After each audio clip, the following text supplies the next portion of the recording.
whakarongo ki te tangi a te korimako. Kōrero flowing out the hook of force. Kaupapa relevant, kaupapa out of bounds, kaupapa exigent, kaupapa paramount. Nā kona whakapiri mai ki te kaupapa tino whakahira hira whakarongo pi kari kari mai. Hare hare mai, o Taringa hare hare mai. We gotta gather up close everybody. Gather up close everybody. Kani move that body. Kani move that body. Tēnā rawa atu koutou katoa ngai Taringa mānau mai hoki mai ane. Ki te punua pāho, o Taringa e whakapāho atu nei I te ipurau I raro I ngā manaakitanga a te wānanga o Aotearoa. From here, our studios at the bustling metropolis of Te Awamotu. I think I missed. Did I say that in the last one that we done? Yeah, you done it. Oh, did I? Yeah. Ka pai. Hoi anō, tēnā koutou, here we are again. Māua ko Erica and e onge ana. Puaheiri is, we're looking over at his chair. Yes. Kaore I konei. Te puaheiri. Ka pai, kāri konei a te puaheiri. That felt like a test.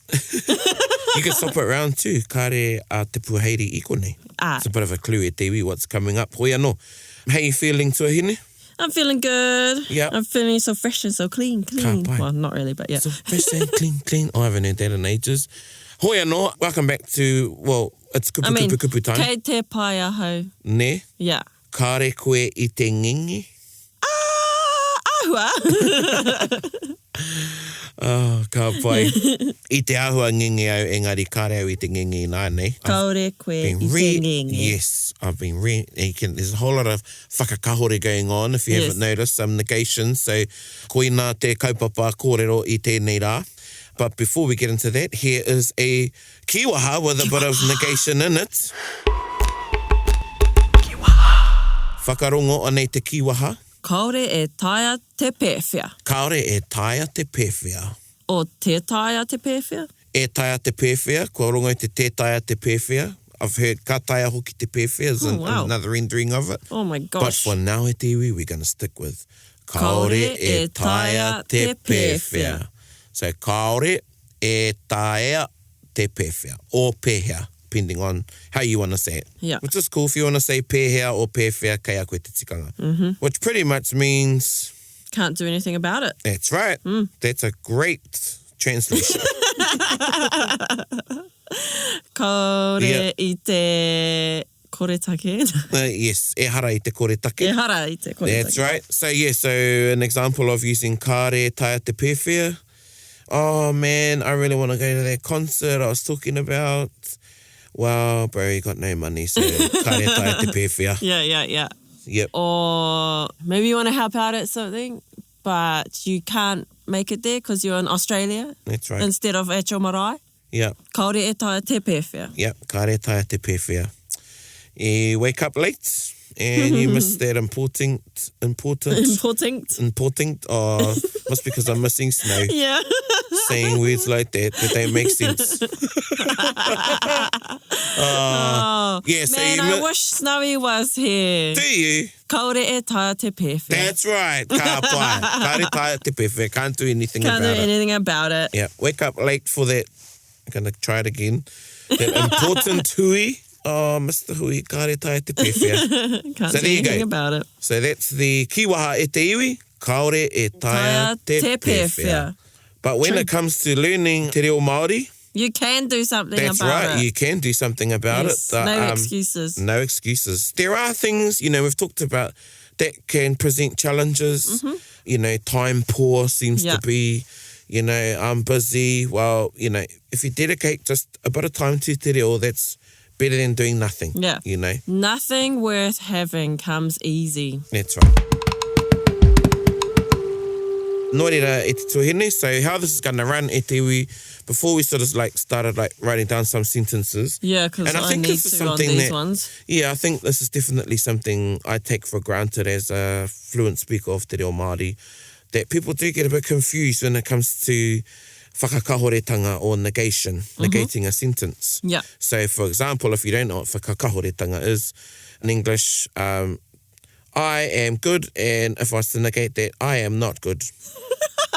was a real stink, boring, dumb one. I am good and I am not good. Yeah. Kei te pai ahau. Kei te pai ahau. So I'm good. Kei te pai ahau. And the whakakāhoretanga for that one is... Kaore ahau I te pai. Ka pai. Kaore ahau I te pai. Depending on who you're talking about, that could be a name in there. Yeah, so... So, kei te pai a Erica. Kaore a Erica I te pai. Ah. Kei te pai ia. Kaore ia I te pai. Ka pai. Kei te pai koutou. Now, imagine you're in the koutou bunch. Oh, I'm in the koutou. Yeah, so you're going to make sure you use the proper... And I'm talking to you. Yeah, you're answering me back now. And you're not in our group. No, I'm not in your group. Okay. You are. So I'm asking you. Kei te pai koutou? Okay.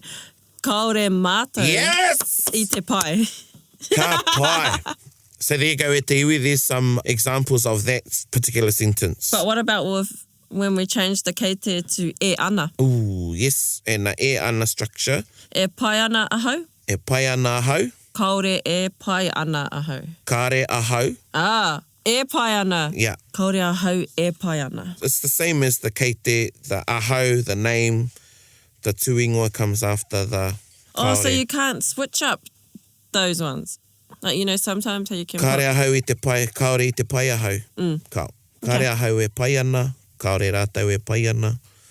Yep. E pai ana ia? E pai ana ia. Kaore ia e pai ana. Okay. What about e pai ana ngā kuri? Kāre ngā kuri e pai ana. Okay, cool. He kuri āu ne. E hara au? Ai, e hara koe I te kuri. Oh, yeah. Engari, he kuri āu. Yeah, ne. I've got E rua o kuri. e rua. Yeah, e rua I thought you were ā kuri. calling me a kuri. No. You egg? That's what it was like, e hara au I te kuri. Ka pai. And that's a good one. Oh, because you would have had to say he Yeah, kuri koe. Yes. Oh, I was saying he kuri āu. Have you got any dog? Yeah. Oh, yeah. We'll get to the Owning, e hara. Oh, We'll get to the e gosh. hara. Yeah. So back on those ones, what are these tenses, eh? Which ones? The kei te Yeah. and the e ana. Yes. Okay, so what about... So that's something that's currently happening. So now we're going to go Present. back to the future. E pai au. E pai au. Ka pai. I was good. Yeah. So what's the whakakāhore for that one? Well, I pai au, I te pai ahau. E pai au.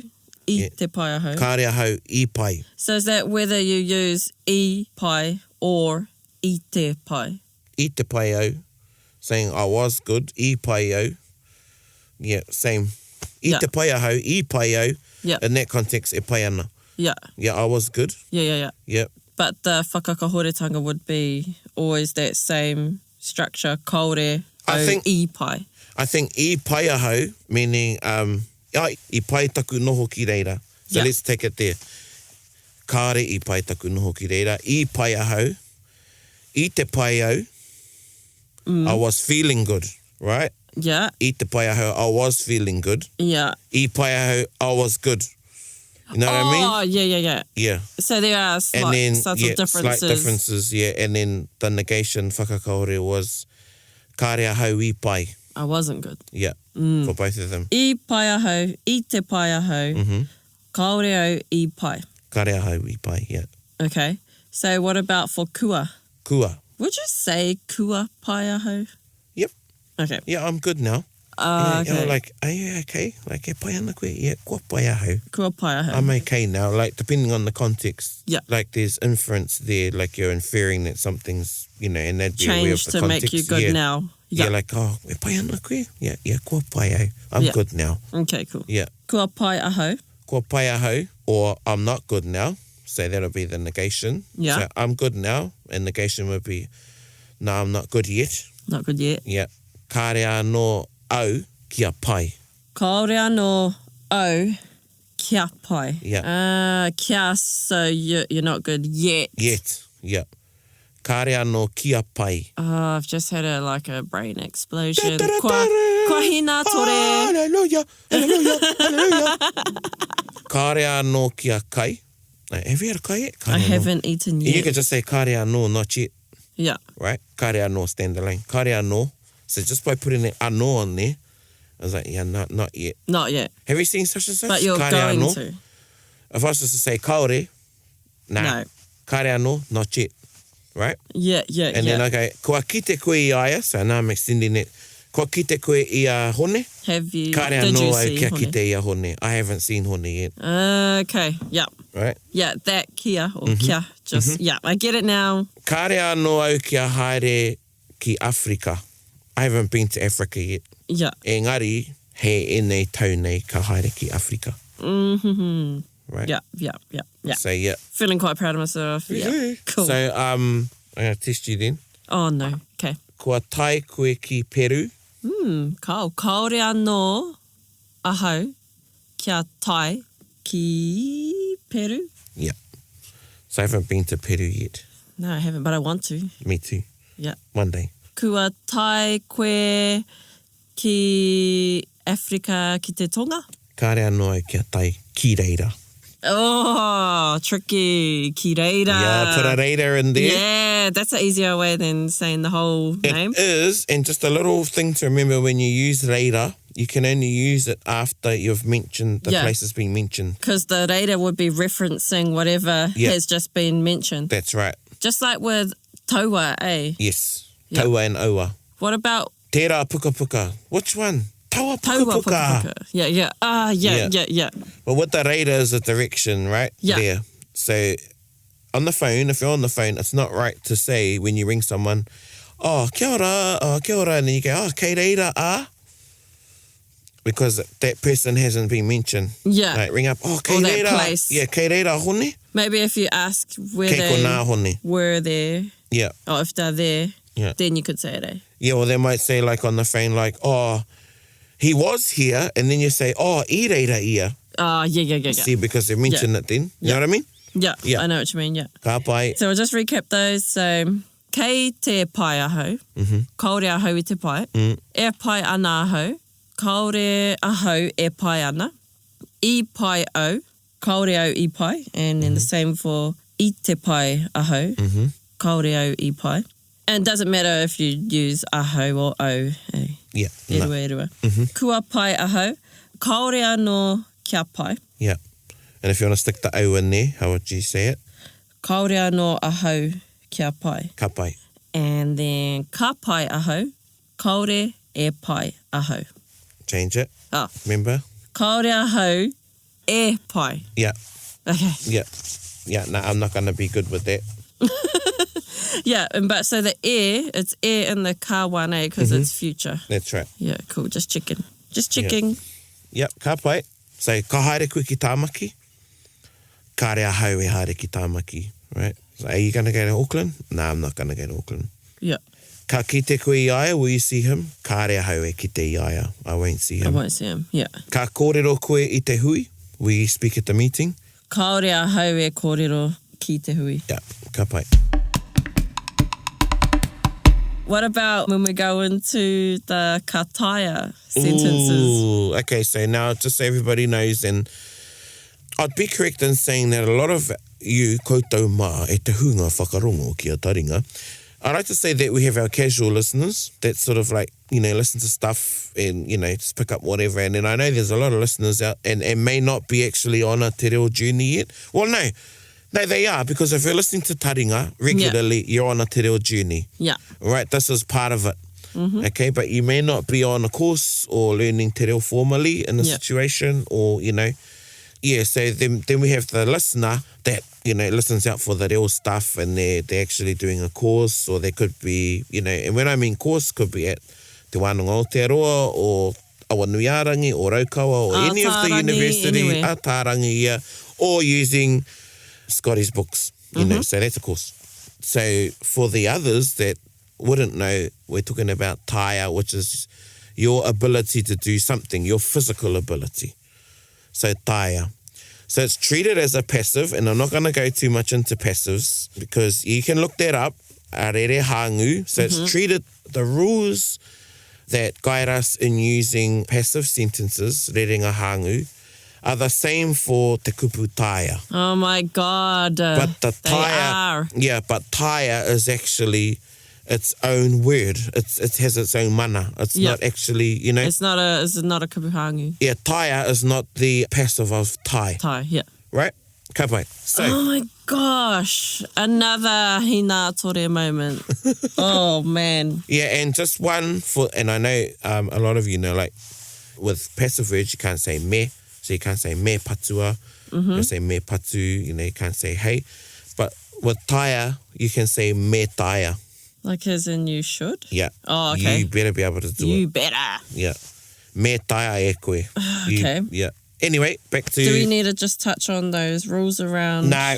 Okay. That's another kaupapa. Okay, another kaupapa. We're sticking to the whakakāhoretangas here. Yeah, we'll do rerehangu another time. So, ka taia e au te ruku kai? Ka pai. Ka taia e au te ruku kai. Do you want to have a go? I can dive for seafood. Unless there's other food under the sea you dive for that's not seafood. Burgers, pep. Kaore e taia? Yep. Te ruku kai? Yep. So e au? So, yes. There you go. Kare e taia. E au? E au. Te ruku Ka pai. kai. Ka pai. So a lot of speakers, even good speakers, they get this one a bit wrong. Okay. Actually, they get it really wrong. Yeah. They say kare au e taia, right? Okay, kaore au e taia. So, ka taia e koe te tarara, and they'll go kare au e taia. And what that means is, it doesn't make sense. Because what you're saying is, I won't be accomplished. Yeah. Yeah. So I would say, you're probably thinking, how would you use it anyway? Well, you know, I'd say ka taia te rā pā. So that pā, what I'm saying there is, I'm able to defeat that person. Ka taia te rā tangata. In the context. And then it would be quick to say, ka reo e taia, you won't defeat me. Yeah. Right? But when you're saying, I won't do that, or I can't do that, ka re taia e au. So again, following the rerehangu and that passive, ka re e taia e au, te ruku kai. Yeah. And again, if you can change the tense. Yeah. Oh, can you? Yeah. Okay. I taia e au, te ruku kai. Right? Yeah. Kaore I taia. Kaore I taia. Yeah, oh I my couldn't. gosh. Yeah. Yeah, I couldn't dive for seafood. Kare I taia e au, te ruku kai. Yeah. He marangai rawa. It was too... I couldn't It was go. too stormy. It's too storming. Yeah. Oh, well, kare taia te pewhia. I can't do anything about it. yeah. Yeah. Yeah. Ka Cool. pai? Yeah. So, ka taia e au te tunu keke. Kare taia e au te tunu keke. I taia e au te haere ki te kura. Kare I taia e au te haere ki te kura. Cool. What about for ahe? Is it just the same sort of structure? So taia is your physical ability to be able to do something. Ahe is the ability, the authority to do The something. authority. Oh, Yeah. right. Yeah. Yeah. So, e ahe ana koe ki te kōrero ki te hui? Yep. Kare koe ahe ki te kōrero ki te hui. Kaore koe ahe. Yeah. You're unable to. You haven't got the authority to near. That's what that's saying. Kare koe ahe. Kaore koe ahe. Okay. Yeah. You know, might be someone who can drive, but they haven't got their license. Yeah. Right? So ka taia e ia te traiwa. Engari kare ia e ahe. So he Right? can drive, but he's not supposed to be. Yeah. He hasn't got the authority to. Yeah. He hasn't got the mana. Hasn't got his Because he license. hasn't got his license. Yeah. But physically he can. Yeah. Yeah. So that's the difference. Because, some people do get mixed up with taia and ahe. Yeah, I could definitely see how you'd get mixed up. And even with like taia, like, ka taia au te haere ki te whareiti. Oh, Well, you of course can. Just go. And even if they say, ka ahe, really the Māori way of asking the question would be, e pai ana. E pai ana. Is and it how all you good say, if yeah, I e go? pai ana ki haere au ki Yeah. te whareiti. Yeah, true that. Yeah. Instead of saying ka taia au or e ahe ana au. Yes, you're able Yeah. to go to the whareti and you Yeah. have the authority to go. Aye. But is it all good to go? Yeah. That's a better way to ask that question. Yeah, that's Yeah. so true.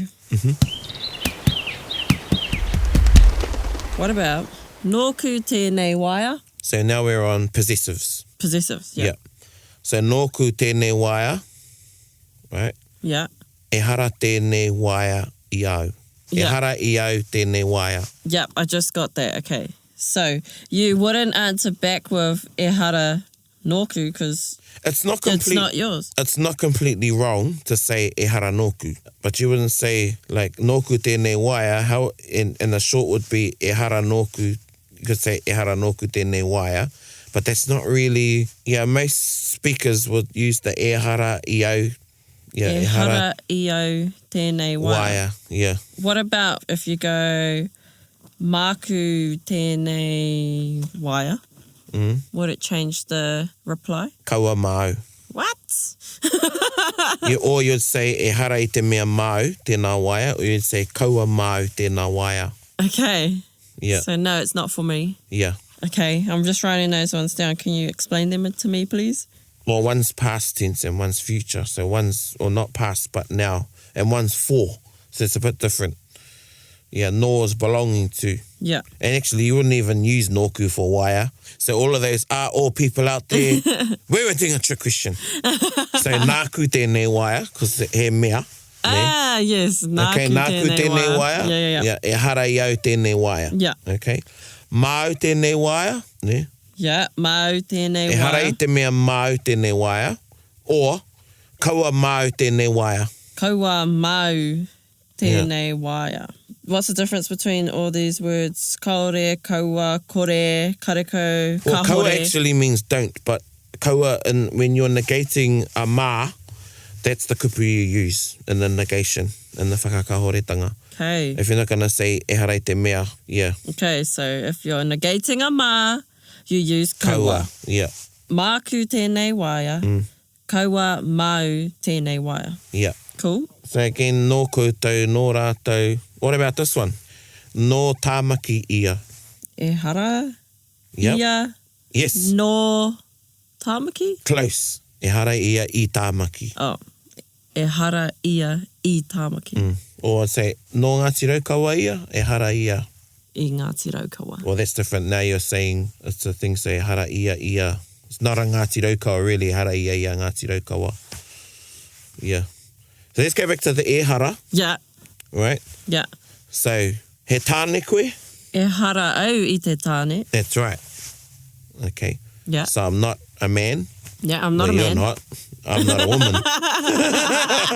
He tāne koe. E hara au I te wahine. Right? So sometimes people get a bit mixed up with that. They'll say, oh, kaore au I te wahine. So just remember, kaore is for experiences and kupu mahi. Okay. Oh, verbs. Yeah, e hara is the kupu you would use when you're saying I'm not or that is not. That is not something. Yeah, he pene tēnā. Yeah, E hara that is not tērā, something. o tēnā I te pene. Yeah, e hara tēnā I te pene. He pene rākau ke. Yeah, he pene rākau ke, ka pai. So, kaore is for experiences or kupu mahi. Mm-hmm. E hara is to say something is not Yeah, something. yeah, Okay, I can lock that in. ka pai. Okay. There's quite a lot of negation we've been doing. A lot of whakakāhore. I know. Okay, what about this one? I haere kōrua ki te kurereo? Nice one, that's a good one. I haere kōrua ki te kurareo, kaore kōrua I haere ki te kurareo. And because I've just referenced it in the sentence, could you say I reira instead? Oh, no, if I had asked I tai koe, Yeah, like, did you go? Were you there? yeah, Then you could say I Ka reira pai. instead. Yeah. Okay, so I tai koe ki te kurereo? kaore I tai ki reira. Kaore I tai ki reira. Yeah. Okay, cool. What Eric was asking was, I tai koe ki reira? Oh, I tai koe ki te kura. Did you go to the kurareo? I tai koe ki te kurareo? Kare au I tai ki reira. I didn't go there. All right? Cool.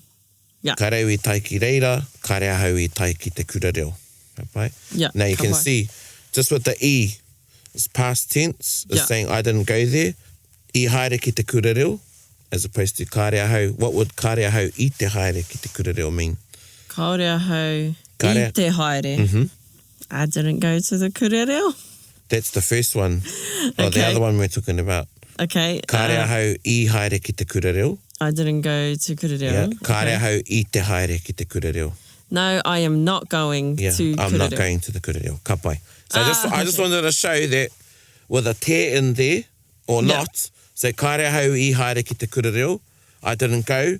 Kaere hau I te haere ki te kurereo, I'm not going. I'm not going. So two different tenses Yeah. with With one the, little word that's right, changes with the te. whole thing. Exactly. Yeah. Wow. And Yeah. what about when people like double or even triple up the kore, like kore rawa au. Yeah, or now you're The- getting into emphasis. No way I'm probably going to go there. Okay. Yeah.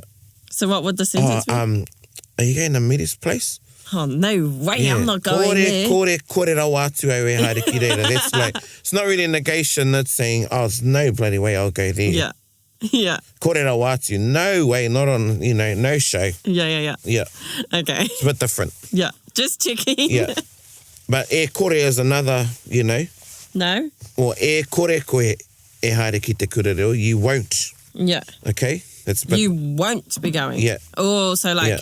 maybe you're a kid and you really wanted to go Yeah. to the pools, Yeah. but you're playing up and your mum's mad at you. E kore koe e haere ki Yeah. te koukou. e kore ia e whakarongo. She won't listen. There's won't no way she's going to listen. E kore ia e kōrero, he won't speak. Okay. He Yeah. won't speak. E kore ia e tū ki te kapāka. He won't stand. Yeah. Yeah. E kore ia e haere, he won't go. He won't go. Yeah, so e kore won't. E te iwi te, for our listeners, this is a very short word. Well, yeah. Yes. It's like T-E. This is a T-E with a macron on it, so te. Te. And anything after it is negated. Yeah. Say, oh, will he listen to you? Ka whakarongo ia ki a koe. Te whakarongo. No, he won't listen. Yeah. Okay. Te whakarongo. Yeah. Or I could even say, come on, let's go. Te noho. Don't just sit there. Okay. Like, te, Te noho. noho. Yeah. Come on, let's go. Te noho. Yeah. Let's go. Hurry up. Yeah. Yeah. Te noho, but it's the te noho I'm giving the emphasis to. Don't just Yeah. don't sit there. Yeah. Let's go. Te noho. Yeah. I'm going to use taia for this one. Te taia e au. So we're going to go back to our kare taia e au. Te taia e au equals kaore e taia e au. Yeah. Te taia e au te koukou. I cannot swim. I cannot swim. Te taia e au te kite. I cannot see. Cannot see. Ka pai? Yeah. So could you use the te when negating those tense ones? Like what? Like kei te pai aho. Te pai. Oh, okay. Te Yeah. pai. Is that it? Te pai Yeah. aho. I'm not good. So it's for current te is for the current situation Yeah. and the future. Okay. Yeah.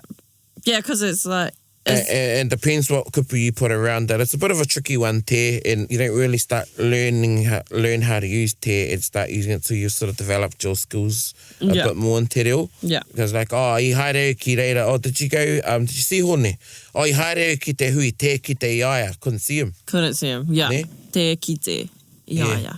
So it's for present and future, and I'm going to take it as it can sort of mean Yeah. won't. Can be won't, can be don't.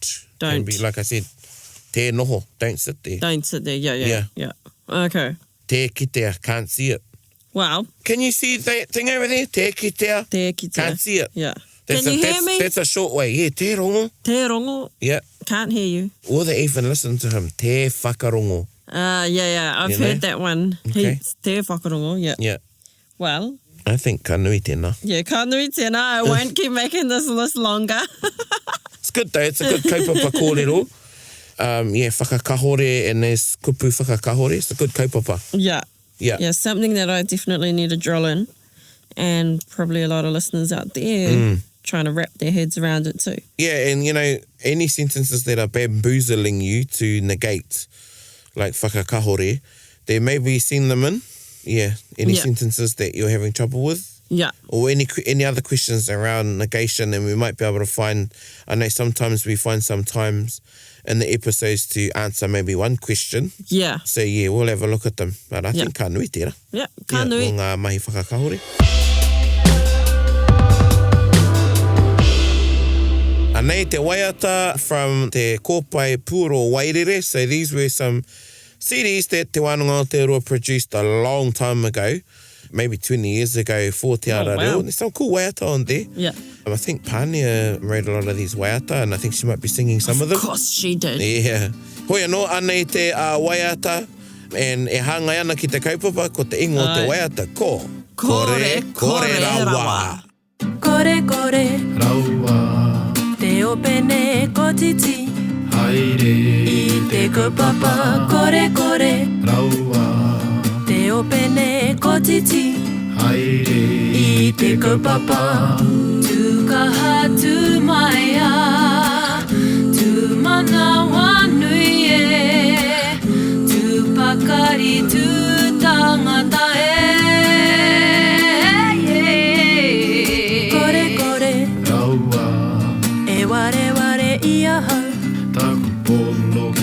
Papa. Kore kore rawa. E tukua kia takahia mai. Tēnei ko papa. Kaore ngaro ia hau. Tēnei reo rangatira. Kaore tukua kia mate. Tōku reo rangatira. Kore kore rawa. Te opene ko titi. I te kaupapa, kore kore rawa.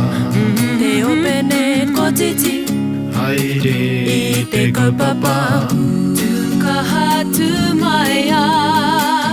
Tu mana wanui e. Tu pakari tu tangata e. Kore kore rawa. E ware ware ia hau. Pono ki te kaupapa. Kore kore rawa.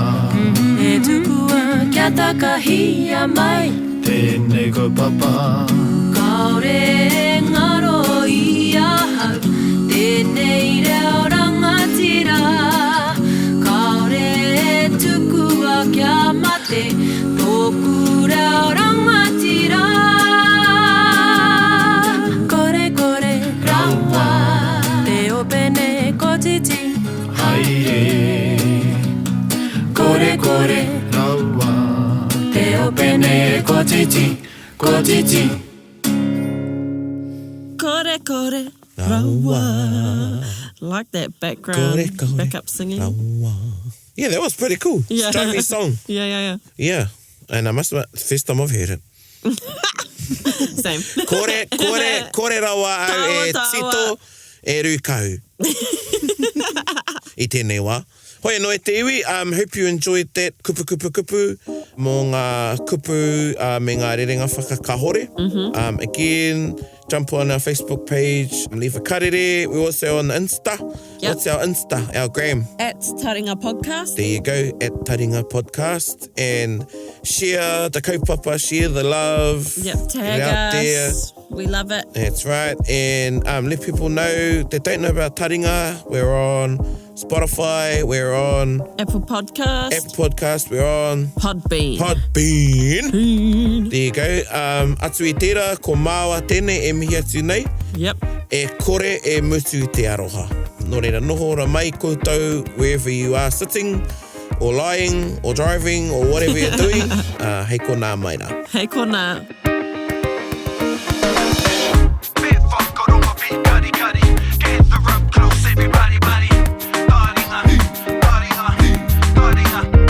Tahuri mai ki au, whakarongo ki te tangi a te korimako. Kōrero flowing at the hook of force. Kaupapa relevant, kaupapa out of bounds. Kaupapa exigent, kaupapa paramount.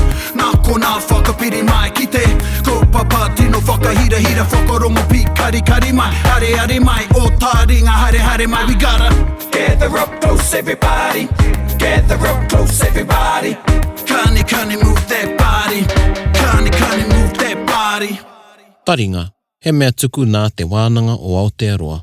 To listen to more episodes, search for us on your podcast app and subscribe.